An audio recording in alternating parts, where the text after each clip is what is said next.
Action research, क्रियात्मक अनुसंधान। तो जैसे कि आप लोग जानते हैं, अनुसंधान का मतलब क्या होता है? रिसर्च। रिसर्च का मतलब है पुनः खोज। इसका मतलब जो स्थापित ज्ञान है, उस ज्ञान में अगर आपको कुछ परिवर्तन करना है तो रिसर्च के माध्यम से ही होगा। कई बार ऐसा होता है, जो हमारा स्थापित ज्ञान है उस ज्ञान में कुछ कमियां होती हैं, तो जो हमारे छात्रों की आवश्यकताएं हैं उसको पूरा नहीं कर पाती। रिसर्च के माध्यम से हम लोग प्रयास करते हैं कि जो जो कमियां हैं उन कमियों को हम दूर करें, उसके बाद कुछ नए ज्ञान का सृजन करें। तो अगर हम परिभाषा लें रिसर्च की, परिभाषा के रूप में इसको देखें, व्हाट इज रिसर्च, तो किस तरह से परिभाषा में इसको हम पिरो सकते हैं। तो कई विद्वानों के कथन हैं, मैं आपकी सुविधा की दृष्टि से उसको सरल कर देता हूं। Research is a systematic and organised process for collecting data, analysing data, interpreting data, to create solution of a problem and to generate new knowledge. जो भी समस्या है उस समस्या का समाधान किसके माध्यम से करेंगे? रिसर्च के माध्यम से। डेटा का जो कलेक्शन करते हैं, उसका जो विश्लेषण करते हैं, उसकी जो व्याख्या करते हैं, तो डेटा हमारा एक टूल होता है। किस प्रकार से उस डेटा की सहायता से हम संभावित उत्तर निकाल सकते हैं। तो रिसर्च तो एक बड़ा ब्रॉड प्रोस्पेक्ट हो गया। अगर हम एक्शन रिसर्च की बात करें तो ये विद्यालय स्तर पर हो गया। इसमें शिक्षक, प्रधानाचार्य, छात्र, इनकी भूमिका होती है। तो शिक्षक की कोशिश क्या होती है? जैसे ही क्लास में पहुंचे, पढ़ाने के दौरान कुछ समस्याएं सामने नजर आती हैं, तो सबसे अच्छा शिक्षक वो होता है जो उन समस्याओं को नोट करता है। नोट करने के बाद उन समस्याओं को निदान करने की दिशा में ले जाता है। अगर शिक्षक दिन प्रतिदिन उन समस्याओं को नोट करता रहे और एक्शन रिसर्च के प्रारूप में उसको फिट कर दे और हर हफ्ते, हर महीने एक समाधान निकाल दे, तो कैसा है? इसका मतलब शिक्षक के पास वो ताकत है, शिक्षक के पास वो तरीका है कि जो जो समस्या आ रही है क्लासरूम में, उस समस्या के समाधान को वो कर सकता है। लेकिन इसके लिए आवश्यक है कि रिसर्च के स्टेप्स क्या होते हैं, किस प्रकार से एक्शन रिसर्च को हम करेंगे डे टू डे एक्टिविटी में, जिससे कि छात्रों को अधिकतम लाभ पहुंचाया जा सके। यहाँ पर सबसे पहले हम लोग समस्या का चयन करते हैं। What is the problem in the classroom, what is the problem of students, what is the problem of teacher, teaching style, what is the problem of administration. लेकिन यहाँ पर मैं बात कर रहा हूँ शिक्षक की, कि शिक्षक को कौन सी समस्या आ रही है। तो सबसे महत्वपूर्ण है कि सबसे पहले हम प्रॉब्लम को लोकेट करें। जब प्रॉब्लम को परिभाषित कर दिया तो अब उसके समाधान की दिशा में कदम रखेंगे। उसके समाधान की दिशा में कदम रखने के लिए हमें कुछ स्टेप्स को फॉलो करना पड़ेगा, जिसके लिए हम कुछ कॉलम बनाएंगे। उन कॉलम में सबसे पहले हम लिखेंगे समस्या क्यों है, कारण क्या है। कारण है तो इसका निवारण क्या होगा।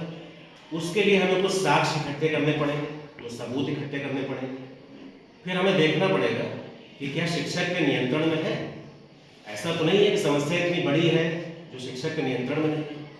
तो एक कोशिश शिक्षक को यह करनी पड़ेगी कि कौन सा कारण है, ये तथ्य है या अनुमान है, किस प्रकार से शिक्षक इसको पूरा कर सकता है, कौन सी क्रियाएं आरंभ की जाएं, उन क्रियाओं को आरंभ करने के लिए कौन सा सोर्स इस्तेमाल किया जाए, उस सोर्स को इस्तेमाल करने के लिए किस प्रकार से समय दिया जाए, कितने समय में यह काम हो जाएगा।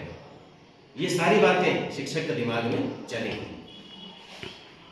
ये बहुत आसान है, वो तरीका है, उसका एक स्टेप्स है। अगर हम इसको समझ जाते हैं तो एक एक स्टेप को फॉलो करते हुए हम बड़ी आसानी से समाधान की तरफ पहुंच सकते हैं।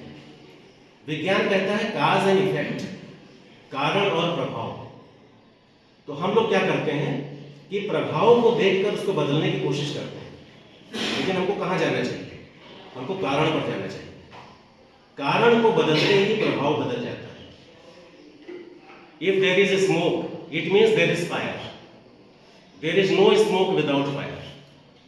तो अगर धुएं को भगाने की कोशिश करोगे और आग तक नहीं पहुंचोगे तो धुआं समाप्त नहीं होगा, आग को बुझाना पड़ेगा। जब आग को बुझाओगे तो धुआं समाप्त होगा। इसी प्रकार से जब समस्या की जड़ तक पहुंचोगे तभी समस्या समाप्त होगी। तो एक्शन रिसर्च इस दिशा में आपकी बहुत बड़ी मदद कर सकता है। ये इतना आवश्यक है कि चाहे आप सर्विस में हैं या सर्विस में नहीं हैं, आप प्राइवेट टीचर हैं, आप गवर्नमेंट टीचर हैं, नो प्रॉब्लम। जब भी क्लासरूम की बात आएगी तो छात्रों की समस्या की बात आएगी। एक्शन रिसर्च सदैव आपकी हेल्प करेगा, लेकिन आपको आवश्यक है कि किस प्रकार से हम इसके स्टेप्स को फॉलो करते हैं। तो किसी छात्र का कोई प्रश्न हो इसके संबंध में तो वो प्रश्न पूछ सकता है, मैं कोशिश करूंगा उसकी समस्या का समाधान कर सकूं। हाथ उठा कोई भी छात्र पूछ सकता है। मैंने क्वेश्चन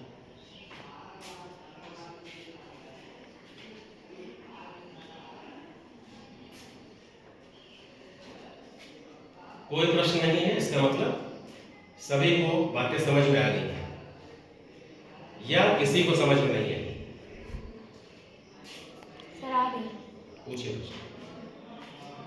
सर जैसा कि पाठक भैया ने बोला था कि जो एक्शन रिसर्च है ये हमारे टीचिंग के बाद हो तो ज़्यादा अच्छा रहेगा, तो इनकी बात से मैं सहमत हूँ। तो यही होना चाहिए। अब सर आप बताइए। टीचिंग के बाद यानी जब क्लासरूम में आप बच्चों को पढ़ाते हैं, पढ़ाने के दौरान आप उनकी समस्याओं तक पहुंचते हैं। जब उनकी समस्याओं तक पहुंचेंगे तो आपके पास एक लिस्ट तैयार होगी। उस लिस्ट के अनुसार आप एक एक करके उसका समाधान कर सकते हैं। जब तक छात्रों से अंतःक्रिया नहीं होगी, इंटरेक्शन नहीं होगा, तब तक समस्या पूरी नहीं होगी। तो आवश्यक है। और कुछ कहना चाहिए? किसी और की कोई समस्या?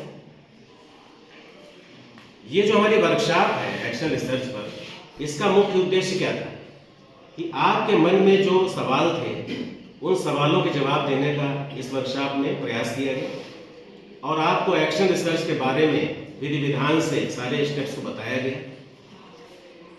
तो मुझे आशा ही नहीं, पूर्ण विश्वास है कि हमारे छात्र इससे लाभान्वित होंगे और भविष्य में जब आप शिक्षक के रूप में किसी विद्यालय में जाओगे तो वहाँ के छात्र आपसे लाभान्वित होंगे।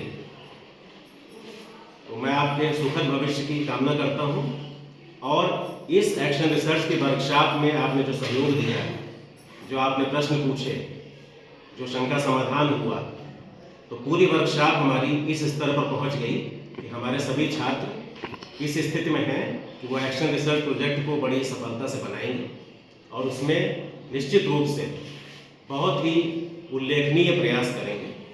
मेरी शुभकामनाएं और आशीर्वाद आपके साथ है। धन्यवाद।